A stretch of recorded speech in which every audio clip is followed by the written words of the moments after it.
Now this is an old CRT TV, and I'm going to move this so you guys can actually see what's going on. This is a cathode ray tube television, which if you're under about 10 years old, you've probably never seen one of these before, unless it's up in someone's garage. But this is basically an ancient particle accelerator. Now, particle accelerator is what the LHC is. So they make particles go really, really fast and collide with things. That's what happens in this TV, just here. This TV's got a really big vacuum tube, and we fire these charged particles called electrons at the screen, and that is a picture. Now, this actually takes a second to warm up, because we're going to get all these electrons firing. This beam of electrons is going to hit the screen, and we're getting all this static on this TV for two reasons. The first is that I can't plug it into like an aerial cable because they turned the analog signal off a couple of years ago. And second, I can't put any adapter on it because it's sold and only has an aerial cable on it. So we can't put anything on, so we're just going to look at a blue screen today. But what we have are these electrons, and they're firing at the screen. They're hitting something called phosphor, and this lets us produce, our picture lets us produce colours. Now, we have pixels, and pixels have three colours. They have red, green, and blue. Now, at the moment you're seeing blue, and I just moved some stuff. That's a super magnet. In here I put a super magnet. Now, magnets can actually mess up TVs. Don't try this at home. Alright, your TV at home is not this type of TV. Your TV at home is much fancier, much more expensive, and will actually break if you try this. I'll explain the difference in a second. But if I take my magnet, I don't even have to get close to it. You can see that it's doing some cool psychedelic 70s stuff to my screen. Right, so we have this beam that's being fired at the screen, and magnets can mess up these beams. Around a magnet, we've got this thing called a magnetic field. Now I can pop my magnets in this, and you see that we end up with things that look like the skin of an onion around it. So this magnetic field is kind of like all this energy around this magnet that we can't see. But when I put this magnet next to the TV, those lines, those onion rings that we can't see, are going through the edge of the TV, and they're messing up the way that those electrons are moving. Now we use magnets in particle accelerators to bend the beams, to make the beams go exactly where we are. If you've got a circular accelerator like a Large Hadron Collider, they actually use a whole lot of magnets to bend that beam so it goes around in a circle. Okay, so we do that. Now please guys, don't try this at home. I'm just going to say it one more time, don't try this at home. Right, if you get a magnet and put it next to your LCD or LED TV, you will blow out the little resistors and transistors in the screen that give you your image, and you'll end up with a black line across the screen that will never go away. There's no way to fix that black line. You'll get in a lot of trouble. And then I'll get phone calls from your parents saying, why did you show them to put a magnet near the screen? Don't do it at home. So we can have these magnets messing around with our electrons. Now, when we have all these electrons being bent, we're actually trying to get them to collide with things. And through these collisions, we can produce energy, and we can measure the energy coming out of them. It depends on the different type of collision. We can take different measurements. Now, we use these in research, so we sort of hear about things like the Higgs boson and stuff coming out of a Large Hadron Collider. But people use these in research all the time, and what they use is something called diffraction. Now, I've got a laser just here. It's a lovely green laser. And these glasses are diffraction glasses. Now, diffraction is just scattering, and a lot of what these people do when they do use the energy from these colliders is they take the beam, so we're going to pretend this is our particle beam, and they shine it through something, which causes that light to scatter, or they'll shine it onto something, which will cause the light to scatter. Now, this light will scatter through these glasses if I do this. So we'll go from having one dot to lots of dots. And so it's scattering it out. And if we're shining it through something, we can look at those patterns and actually work out the shape of these things.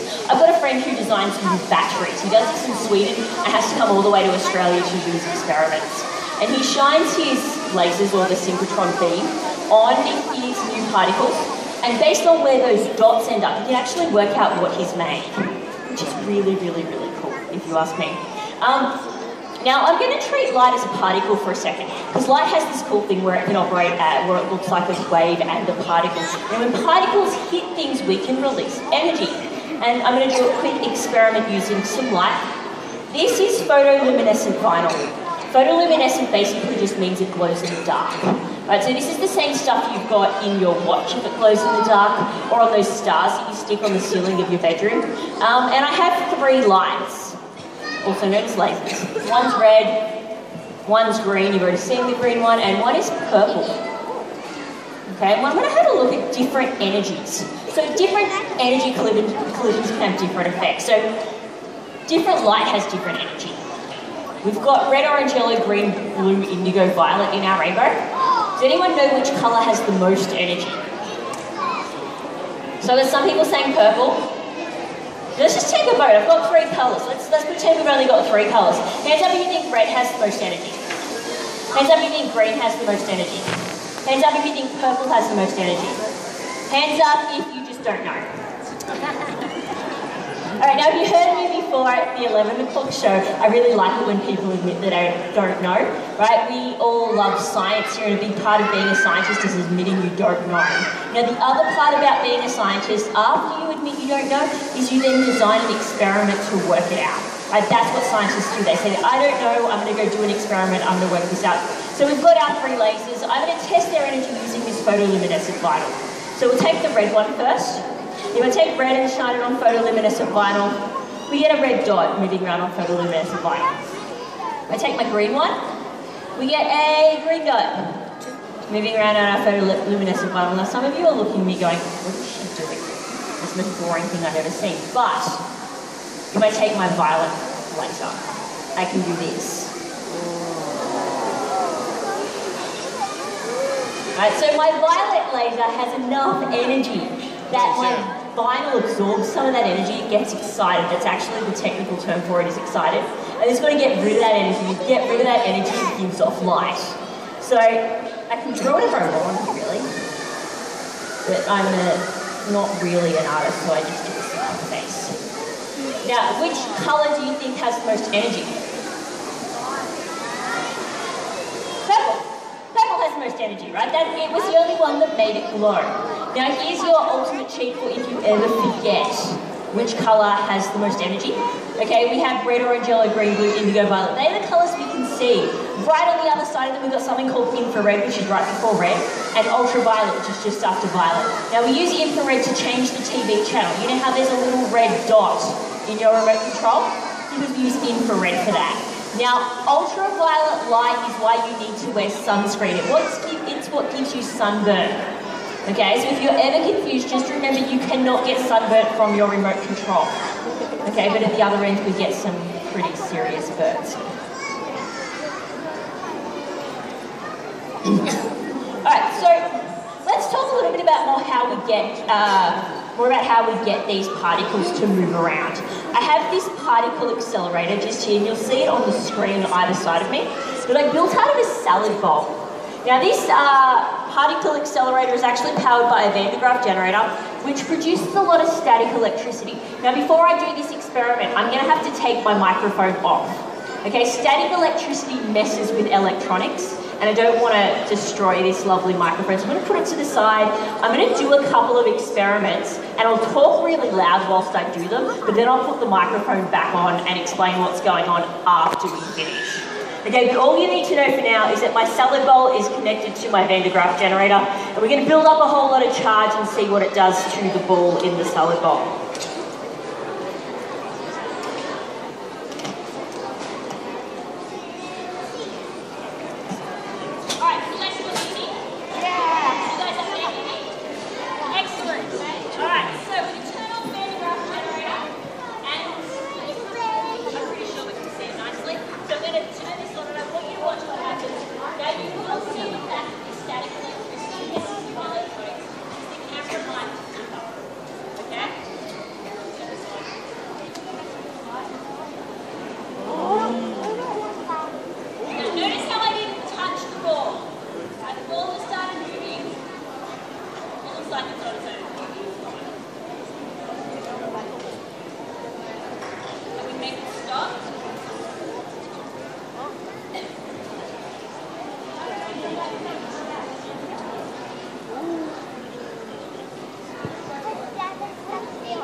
So you guys saw my particle accelerator. When we turned on the Van de Graaff generator, Van de Graaff generator builds up a whole lot of static, a whole lot of charge.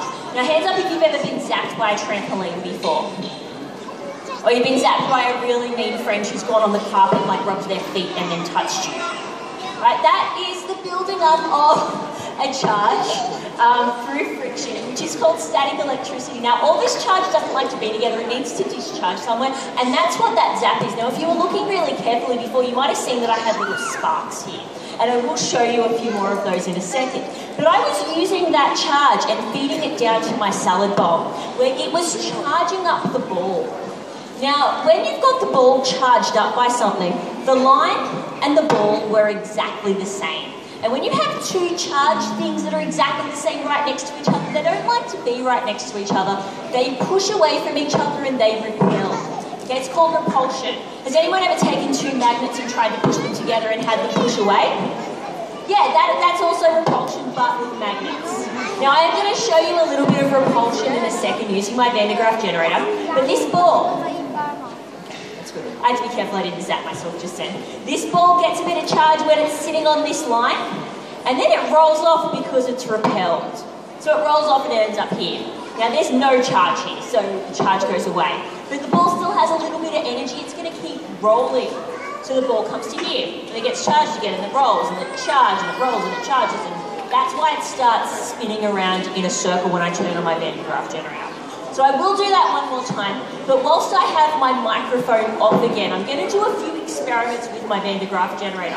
The first one I'm going to do is I'm going to take this and show you what repelling charges look like. So our charges end up all over here. These will be completely charged, but they will be the same and they will be repelling, they will be pushing away from each other. I'll also show you some sparks and then I'll do a couple of cool / funny things at the same time.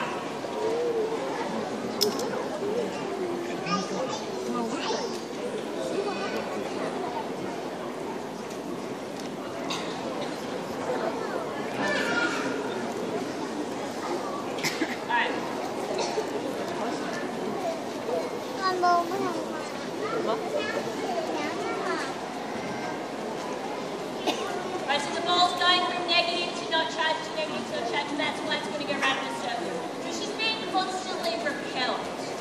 Okay, so watch my spark. Turn this off. It's going to discharge everything, make sure it gets out. Uncut that. And instead, just let this run. If I just let this run, we're going to build up lots and lots of static. This is why I'm not wearing a microphone, because it tends to mess things up.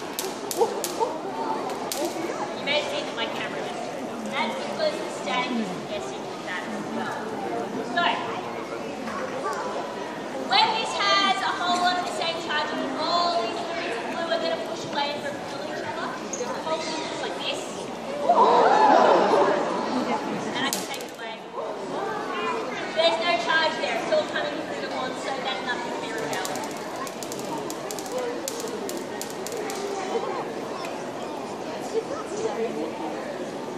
Alright, so, classic experiment is someone standing here with their hands on a Van de Graaff generator. Okay, they get fully charged by static electricity, their hair stands up. I don't like that headaches.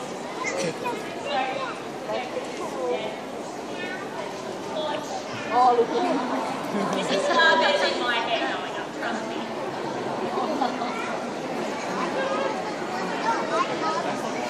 Alright, so it's all going to get charged. These charges are going to repel, like so. Alright, take the charge away, they go down. I feel like people pay a lot of money for haircuts like this. Stand up.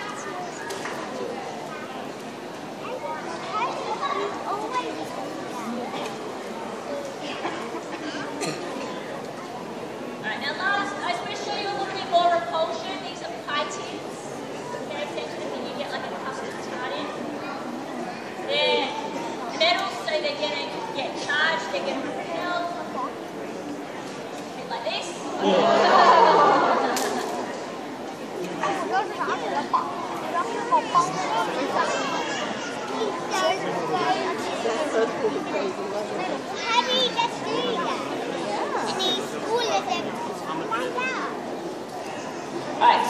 Now, just in case you couldn't hear me when I was talking about all things to do with my Van de Graaff generator, in essence, when you were seeing anything being pushed away from something else, that's all repulsion. So we've got all the same charges on here, and those charges are pushing away from the other charges, and that's why you saw the hair stand up, it's why you saw the blue stuff stand up, okay, it's why you saw the pie tins get flown away, because they were all negatively charged, they were trying to push away, they all just scatter.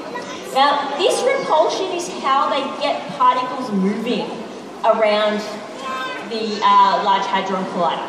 Okay, they have lots and lots of magnets inside them, so it's not this charge repulsion, it's with magnets, but it's a similar force. They've got all these magnets, they're pushing, and this pushing allows us to get these things around in a circle. Now, they use superconductivity to do this really well. I'm just going to move this stuff around so that we can see a little bit better what's going on. Now, I've got this little demonstration just here. And this one is going to show you what happens when I turn on an electromagnet and it produces a current that is going to repel something. It actually forces this little ring here to fly up. Now, I'm going to have to do this 3 or 4 times because I know that this ring is quite small and some of you are quite far away, but we're going to do this a few times. We're going to do it a few different ways. So, at the moment, nothing's happening because there is no electricity passing through this. But once I turn this on, that green thing turns into an electromagnet. It's going to repel that little ring, and the little ring will go flying, just like this. I'll do that again. Hold up. For those of you over here, I'm going to put the TV on the ground.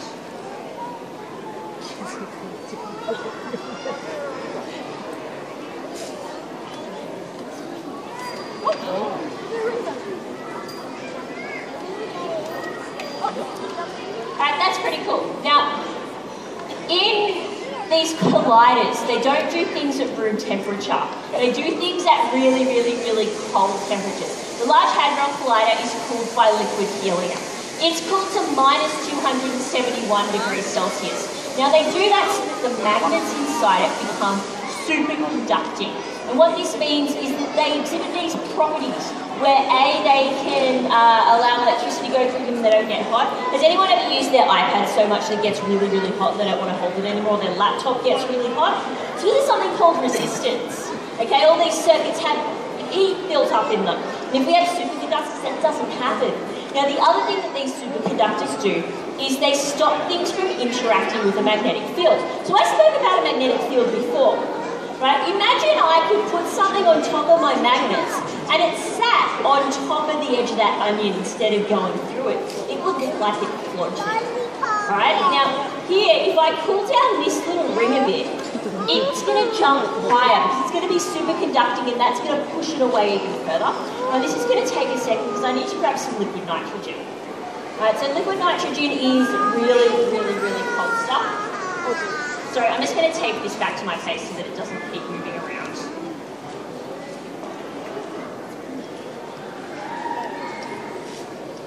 Alright, that's a bit better. So, I'll grab some liquid nitrogen. Liquid nitrogen isn't quite as cold as liquid helium. I said liquid helium was minus 271. This is minus 196 degrees Celsius. So it's pretty cold.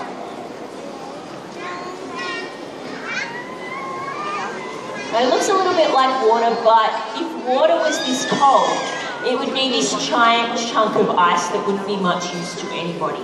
This is really good for getting things to cool down to superconducting temperatures. There it is.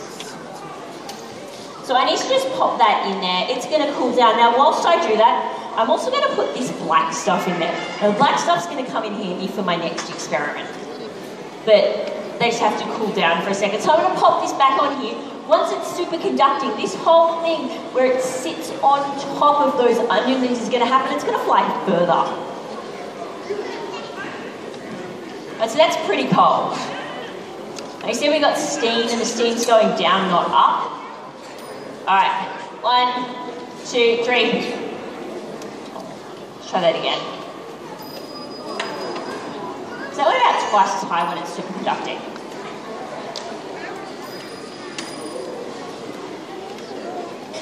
Oops. I knock stuff over all the time. Alright, do that one more time and then we'll talk about some more superconductors.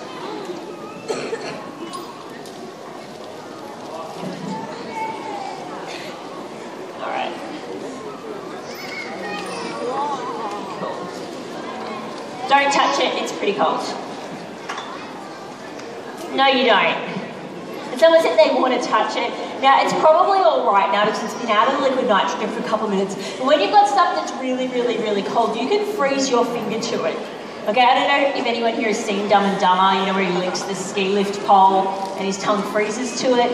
Okay, if you touch really, really cold stuff, the water between your skin and that thing freezes and it kind of sticks you there until you warm up again. Now, I'm just going to move these over a little bit because I've got another plate I'm going to bring up here. And the plate that I'm going to bring up is actually a whole lot of super magnets. So I had super magnets over there when I was talking about the TV. This is an entire board of them. Now when I have an entire board of super magnets, I can take a superconductor and put it on top of my super magnets, and you'll see this floating thing I was talking about. So a superconductor can float on top of that field. It sits on those magnets with no problem. Okay, you can sort of see it on the screens on either side of me. If I take one of these really, really cold superconductors, and I've done it again, I've put the black things in a black cup and I can't see what I'm pouring out, so we're just going to pop them in the other bowl for a second. Alright. It is smoking, it's producing steam. If I pop this just here, you see how my superconductors float?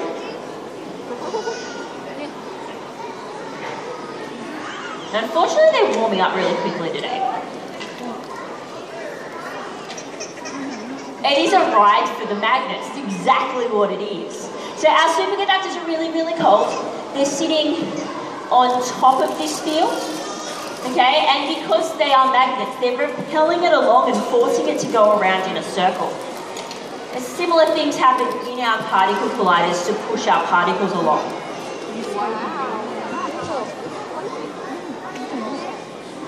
It's got to sit right in the middle.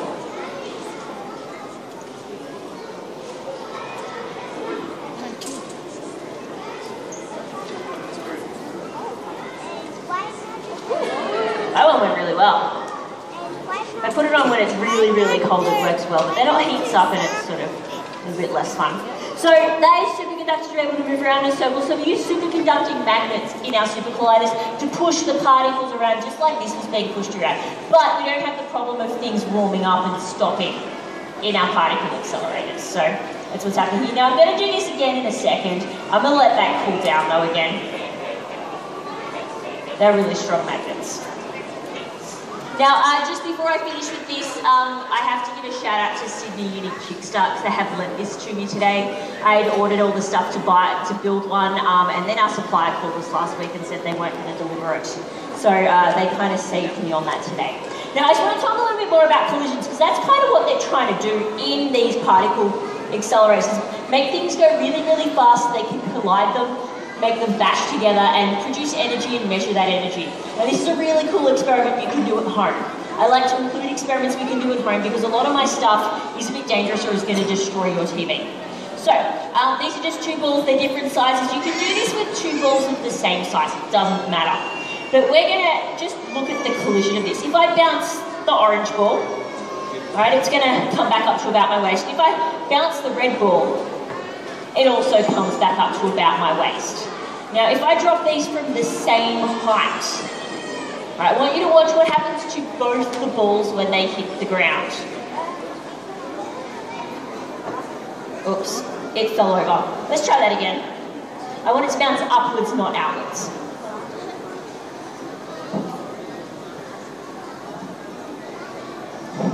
The problem with round things, you can't always control how they fall. But I will try my best. That's what I wanted. Okay, so I dropped it from the same height, but this super bouncy ball went about 3 times as high as it did last time. Can I grab that, please? Thank you. Now that's because when these bounce, they kind of squish a bit out of shape, and then they de-squish, and that pushes off the ground and makes them go upwards. Now when they're both doing that at the same time, this one hits the ground and starts moving up, but then it collides with the other one. So all the energy that this one would have had going up goes into this one. Watch, this one doesn't bounce very high at all. Ignore this ball. Watch how high this one goes. Because we know that when I drop it, it comes up to my waist. But if I just do it like this, it's not going to come up that high. Right? All of its energy went into that orange ball, into making that orange ball go really, really high. Thank you very much. Okay, now, I want to do one more experiment before we finish up. This one's a little bit of fun, and it's because in particle accelerators, there are lots of different ways that they have to bend those particles around to make them actually collide. But making a collision happen is really, really, really difficult. Okay, they sort of have to run these things around. They run 11,000 times per second around a 27-kilometre ring. So they move really fast, really fast. I'm going to try and make some collisions happen here. Okay, now this involves a little bit of sensibility, but also a bit of cooperation from you guys. I've got a whole lot of beach balls. I did this earlier today, and it worked really well. So one of those things was in my head until I got here this morning. So, I'm going to give you guys some beach balls, and I want you to throw them across the crowd. And I want to see how many times we can actually get them to collide, right? The answer is not many, unless someone's being cheeky and waits until it lands on top of them and does this. That's what a lot of people are doing before. I don't count those as collisions. I want you to just throw them across the crowd and we'll see how many sort of organic collisions we can get. Now there's a whole lot of balls. If you're on this side of the crowd, you're going to throw them this way. If you're on this side of the crowd, we're going to throw them this way, right?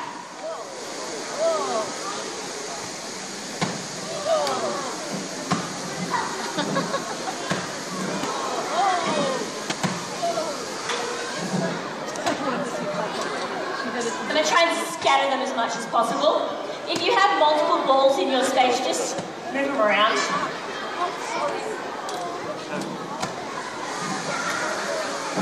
I think I'm fighting air conditioning that way. Alright, so if you're on this side, start throwing balls that way. If you're on that side, start throwing balls this way. We're going to see if we can get them to actually collide. If you dare.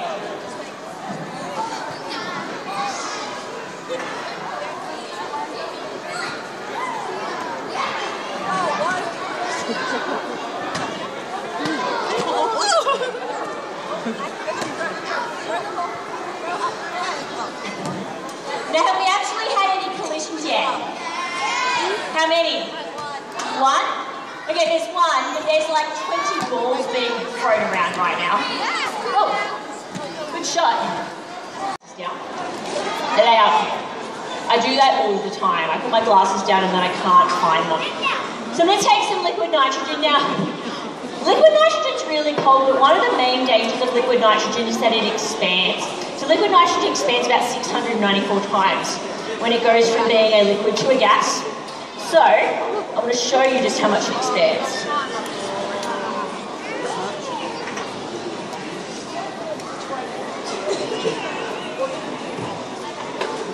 We're going to put liquid nitrogen in this bottle.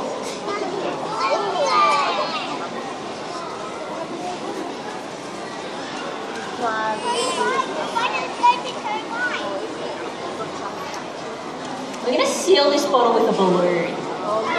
So if I had one of these bottles full of liquid nitrogen, it would make 7 litres of nitrogen gas. So we've got about 100 mils here. It's going to show 70 litres, not 7 litres. But, put this over here. Now whilst that starts, I'm going to grab these. Just as we see how much we can get this liquid nitrogen to boil. And I might speed it up. I put it in some water, it'll go a whole lot faster.